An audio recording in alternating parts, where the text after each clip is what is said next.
Hey yo tout le monde, j'espère que vous allez bien, moi perso ça va super. Et aujourd'hui on se retrouve pour parler d'Halloween. Comme vous le savez, durant tout le mois d'octobre, à Disneyland Paris, il y a la saison d'Halloween. Et c'est une de mes saisons préférées.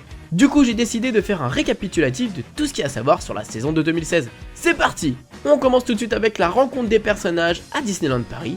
Pour commencer, nous avons le Cheshire qui est de 11h15 à 12h45 à Fantasyland, près de l'attraction au Pays des Contes de Fées.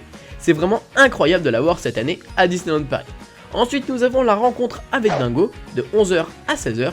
Lui par contre, il a changé de place. L'année dernière, il était sur Main Street. Maintenant, il est à Fantasyland, près de l'attraction Mad Hatter Teacups. Ensuite, nous avons la Reine de Cœur de 11h45 à 14h à côté du labyrinthe d'Alice. Nous avons la Cour de Maléfice comme l'année dernière de 10h30 à 16h30, donc à côté de l'Auberge de Cendrillon. Nous avons Marie de 11h à 16h, là c'est à Town Square comme d'habitude. Nous avons le coin des costumes d'Halloween, donc avec Daisy et Stitch de 11h15 à 17h15, donc c'est à côté de Casey Corner, donc comme l'année dernière. Nous avons le cimetière de Jack, là c'est de 10h30 à 19h, donc lui il est là pendant un long moment. Et là nous avons un peu changé d'endroit, c'est juste en face Phantom Manor, avant c'était un petit peu plus près. Ensuite nous avons la boîte à citrouille de Mickey de 11h à 17h. Nous avons la chance de rencontrer Mickey et Minnie en tenue d'Halloween. Et là c'est à Frontierland à côté du Cowboy Cookout. Ensuite nous avons les spectacles. Donc au niveau du théâtre du château, nous avons C'est bon d'être vilain avec les méchants Disney. Donc le samedi, le dimanche et en semaine nous avons des horaires différents. C'est vraiment un spectacle qui s'est amélioré depuis l'année dernière.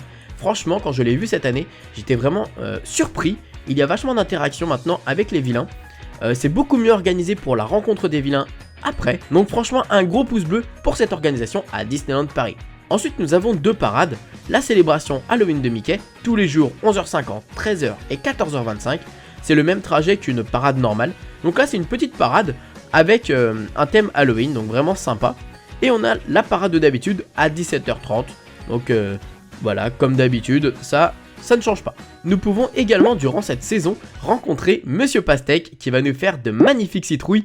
Franchement j'ai été le voir et il fait vraiment un travail remarquable. Je vous invite à aller le rejoindre. Il est à Frontierland, exactement à côté de Thunder Mesa. Franchement allez lui faire un coucou.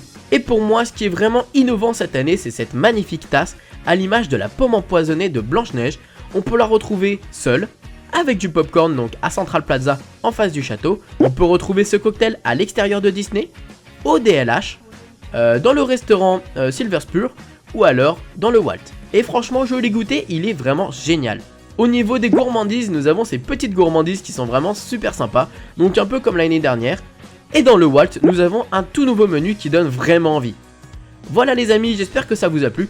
N'hésitez pas à me dire en commentaire ce que vous avez préféré. Moi comme vous l'avez deviné, c'est cette tasse de la pomme empoisonnée que je trouve vraiment géniale. Je vous fais plein de bisous, un maximum de pouces bleus et comme d'habitude, n'oubliez pas que tout le monde a le droit de rêver, alors pourquoi pas vous.